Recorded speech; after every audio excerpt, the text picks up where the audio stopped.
Why is it that service has become so confusing in this age?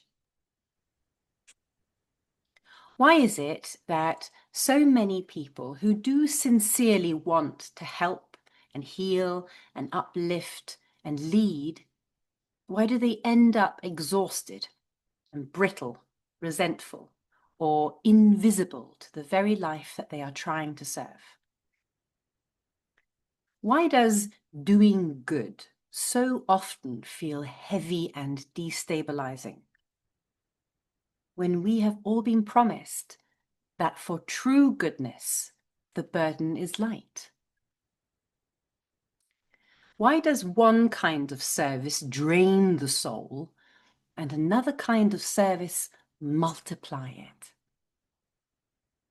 I've discovered that not everyone who stands near living water is actually drinking from it. And not everyone who speaks the language of love has ever descended into its depths. And not everyone who calls their work service is serving the truth, the way, and the life at all. Some are serving an image of themselves serving. Let me tell you a story. There is someone who isn't in the Oasis, but thinks she is. Her name is Narcissa. Her gaze is always fixed upon the surface of the water, because around about the time she said yes to God, she heard and believed a paradigm that everything is a reflection of herself. And now she's lost in the desert but doesn't know it, because she sees the mirage everywhere. And she is spellbound by the reflection of her own self. She tightly knits her movements all around this reflection to protect it. It is very beautiful. And Narcissa believes that she lives in the Oasis. In fact, she is very close. Because on the other side of the mirage is a clearing where living water gathers, cool and still, ringed with green growth and soft light, with dragonflies and bulrush reeds swaying in the gentle wind. And Narcissa was once there. And others lived there too. They rested, they spoke of God, they spoke of purpose, calling, healing, mission, and they grew together. And Narcissa was devoted. She arrived early, she stayed late, she brought offerings, she studied the reflections on the water's surface with great care. She wanted to be pure. She wanted to be useful. She wanted to be seen by God as good. And when Narcissa looked over across the pool, she saw something that moved her deeply. She saw herself as a servant of the light. She watched her own devotion ripple across the surface. She watched her sacrifices glimmer. She watched her sincerity glisten in the sun. And the more she watched, the more important it felt to remain there, perfecting the image. She adjusted her posture. She refined her language. She corrected others gently, hopefully, lovingly. She made sure that the water stayed calm enough to keep the reflection crystal clear. And she told herself, this is service. This is devotion. This is the Oasis. And the others called out to her, but she didn't need to hear. After all, they couldn't see what she could see. and something subtle happened. Without noticing, Narcissa stopped drinking of the crystal waters deep. She stopped descending into the crystal waters deep. She stopped feeling for the underground current and listening to the voices among us. Spellbound by the reflection, she inverted. She is in the desert now, gazing at a mirage. True water is not a reflection on the surface, and the oasis is not a mirror. You see, my friends, self-service and true service often look identical from the outside. They both pray, both give, both speak of God, both claim love as their motive, and both shine beautifully. But their orientation is different.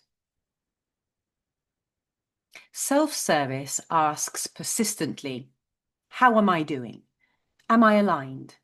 Am I useful? Am I seen? Am I relevant? Am I enough yet? True service asks, what is life doing now? Where is love moving now? What is emerging through me, whether I am noticed or not? Self-service keeps the gaze on the surface. True service sinks below.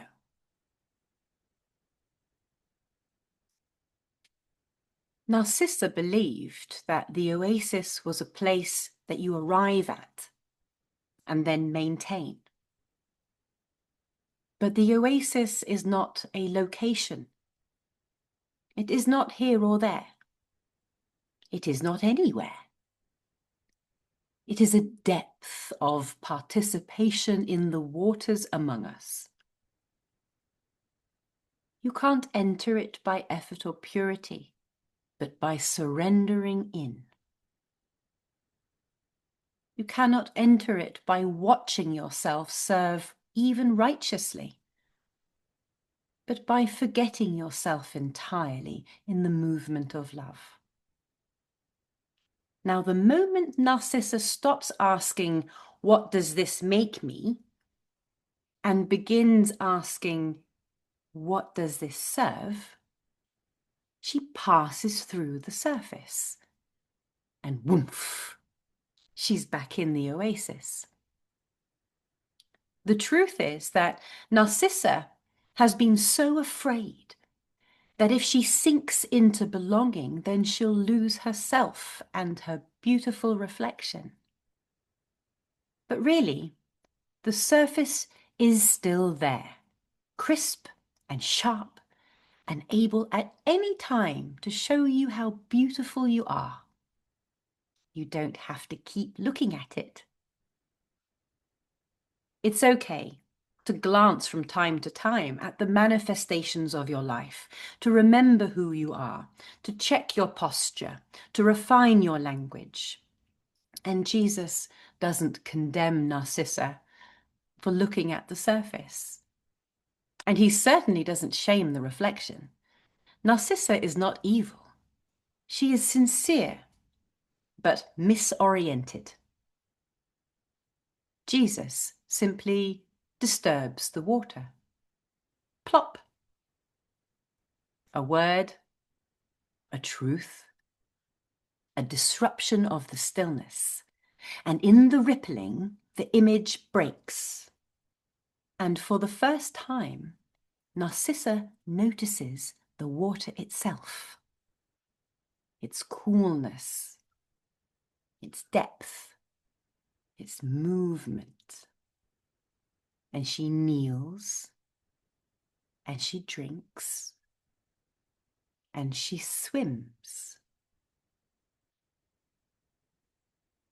This is the difference between performing goodness to impress the oasis and participating in God, the living oasis. It is the difference between managing an identity and surrendering to a current. It is the difference between serving from the self and serving through the self. True service doesn't need to be protected or managed or architected or curated. It doesn't even need to be witnessed. True service is quiet, rooted, and unimaginably powerful. It looks less like Narcissa by the pool and more like the bulrush reed, the dependable grass growing in the pond, unconcerned with reflection, committed to depth even into the murky bottom, yielding to the currents in the water, but always leading true. Up through the surface, into the sunlight, offering himself as a living pathway for others to rise. So for someone who has said yes to God and is going a sovereign way through what often feels like a stormy desert, and who wants to have access to an ever-present oasis, for such a person, the first mastery in the sovereign way is remembering, yes, there is an oasis and it is here. And the second mastery in the sovereign way is recognizing, where is my gaze resting now? On the surface or in the depths of God's movement? Am I watching myself serve and be a good little light leader in the world? Or am I drinking so deeply that service happens even without thought? When Narcissa recognizes the reflection of the surface, she can easily choose to soften her gaze and allow a recognition of the depths of what's available to her and for others. So this week, avatars in the Oasis, our practice is very simple. When we feel the urge to check ourselves in the mirror, pause. When we feel the need to prove our usefulness and relevance in the world, pause. And ask instead, where is the water moving? What is the depth behind this image? And what would love do when nobody is watching? And let your gaze soften and calibrate the sovereign way. Remember, our verse for this season is Song of Solomon, chapter 2, verses 12 to 13. Listen. The flowers have appeared in the countryside, and the season of singing has come. And the cooing of turtle doves is heard in our land. The fig tree ripens its figs. The blossoming vines spread their fragrance. Arise, come away, my darling. Come away with me, my beautiful one. We have 1 week to play a game of recognizing before we meet again in group to compare our notes and to share our findings. 1 week to notice, when am I fixed at a surface and when am I engaging with the depths? 1 week to practice discerning the difference between structure and essence, truth and story, communion and reflection. And then we will meet again in 1 week to share. All right, my friends, thank you for watching. Let's go to group and hear from our peers.